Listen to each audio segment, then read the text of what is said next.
My guest today is a very glamorous, animated Amor Vittone, who's has a first show in years tonight. I know, have you ever? And I'm so nervous.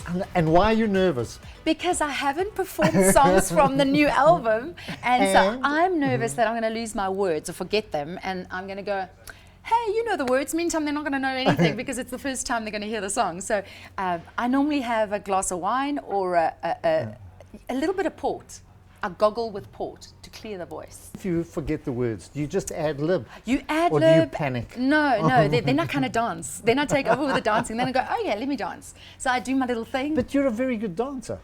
I used to be, you know, I'm older now, so I don't really tap and modern anymore, but... You're not old. Amor, Vittone is Italian. Yes. What are your roots? Italian and Afrikaans. My father comes from Torino, Avigliana, in Italy, Torino. and he came over to SA. Torino is Juventus, isn't it? I think so. He played for Preston North End, though. Are you kidding? Yes, he was goalie for Preston. You're absolutely kidding. And I my know son's in Preston, that Liverpool. was Nat Lofthouse. Yes, and that was like in the 50s, he says. That That's was in right. 56 when he was playing. So In fact, I think Preston North End might have even come to South Africa. I didn't know that. I don't know, yeah, because I'm going to look it up. you have to. Vittone. Vittone. Preston North End. One of the tragedies of British soccer is that a lot of the clubs like Preston North End, which were industrial areas, Yes. have fallen apart today, and are now the big cities really are dominate. taking over. Well, except Liverpool's not doing that well, and I'm a Liverpool supporter like my son. So we fanatics, we Liverpool fanatics. So It's your crazy. dad was a goalkeeper for He was a Preston North End. goalkeeper, came to South Africa, couldn't speak a word of English or Afrikaans, had to start school in grade 2 or standard 2 at the time, and did all of that, met my mom at a certain age, got married. She's very Afrikaans, plat op die aarde, conservatieve Afrikaner. And so this Italian and Afrikaans, you know, people met and they got married, and he asked her within 3 days to get married because he says when you see something that you want for the rest of your life, you know that. And did they remain married? Yes, they got married 3 months later, and this December they will be married 45 years. Oh, remarkable It's amazing. story. Yeah, so, you know, I'm very Mediterranean, I think, in upbringing. I like Mediterranean food, I like Mediterranean clothing, I love fashion, I love style. You're a very talented person. I looked up Wikipedia, which is the easy way to find out about people. I thought it was Google. you were a What's cool- Google? No, you didn't even go on Google. I did go Google. Oh, did you? Google Wikipedia. Oh my goodness. Then- I've never wanted to Google myself because I always hear all these stories. I'm like, no, I'm not doing it. I don't want to get there. But you're a cum laude student. You went to RAU Or are you and you studied communication. Yes.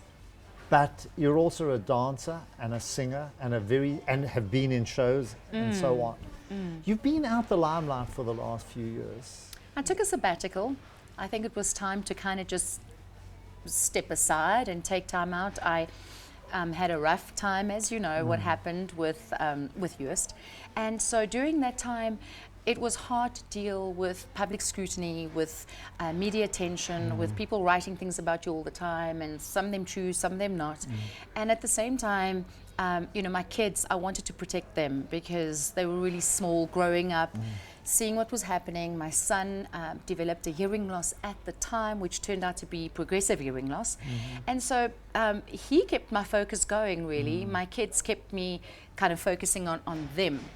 And I decided to do less shows. I had at the time lost my recording contract because of all the controversy in the media. But that had nothing to do with you. Yes, but unfortunately I had lost shows. I actually lost quite a bit of credibility at the time, even though I think it was the association of, you know, being married and what had happened. So, but that being said, I kind of had to pick myself up, and you know, you need time out just to find out what you really want and how to cope with things. And my kids came first at that time. My son had a cochlear implant. He's a remedial child, so he needs a lot of attention, schooling as well. So I just wanted to be a mom and just cry when I wanted to cry and do what I wanted to do. And when the time was right, I thought I'd go back and record. And your relationship now with Joost? It's good. We are we separated. He lives Yes, in a we different know. home. He has people caring for him. I used to do that, but I mean, you can't be a mother looking after two kids, running around, having a career, and then a man in a wheelchair who can't even speak, and I can't look after him and be a nurse and a chef and cook. You know, it's just.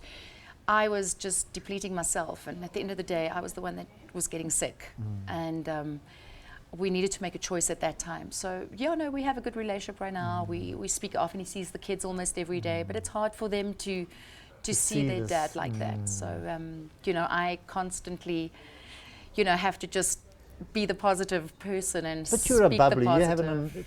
have an incredible amount of life in you and energy. And I'm like my dad. I'm like my dad. My dad. Everybody says my dad's like Is that. he still alive? Yes, He's still alive. yes. He's 75 years old. He wonderful. runs around and he has an engineering company. He built that up when he was young, and today he runs it and still plays, you know, jumps on the trampoline with my son and plays soccer with him. He's kind of taken over the father figure, you know, to help. You know, he's got this very sensitive, emotional side, and he always says, you know, these kids are like my kids because they basically helped bring them up. You know, when they were little, Joost had, you know, commentating to do for rugby. I had shows on weekends. They would move into the home, look Do after they live the kids. close to you? No, they live a half an hour, 45 minutes away.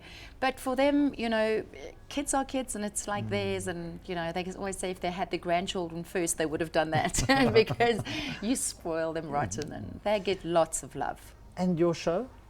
Where do you go to from here? You've just released a record, a new record? Just released an album. Do you write the songs? I do. On this album, I actually did write quite a bit. There we are. go, darling, We can see darling, that. darling. Got to get some advertising. Die Tyd Is Nou. Die Tyd Is Nou. The time is now. And what does that mean? The time is now. The song. The first song on it is just about saying, I've been through the rough patches. My time is now to get up and do it. There's no better time than the present. And if you don't do it now, you're never going to do it. So the time is ripe. It's ready.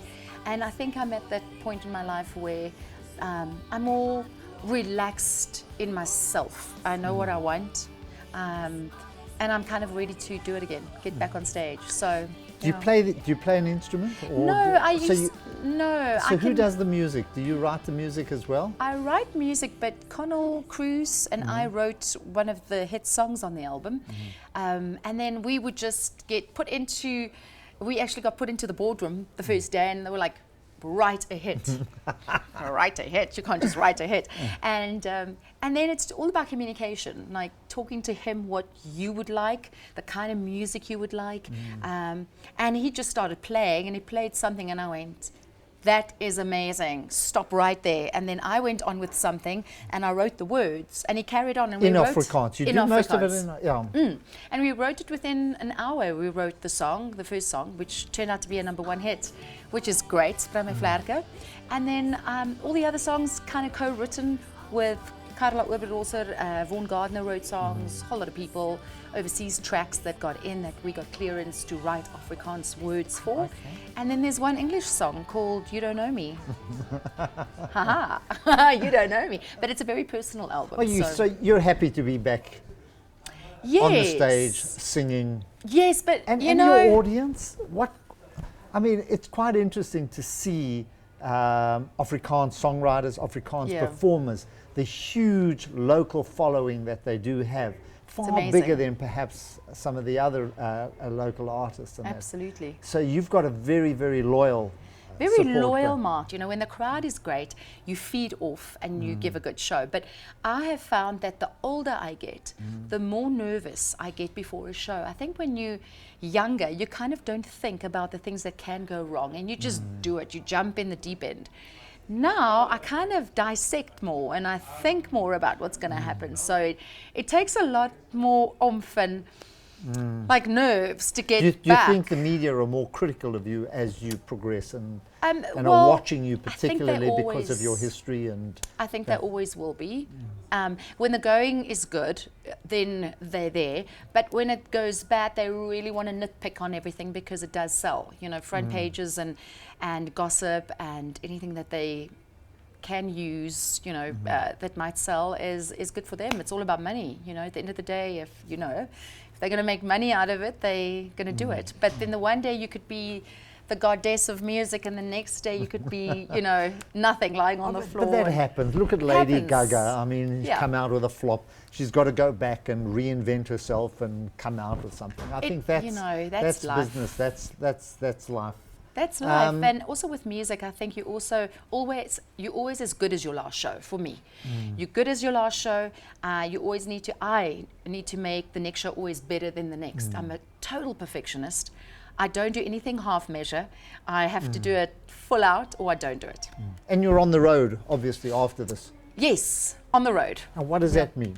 How many shows? Then you do, well, depending, you know, kind of, you know, the album's out now, so you get booked now for next year and the touring.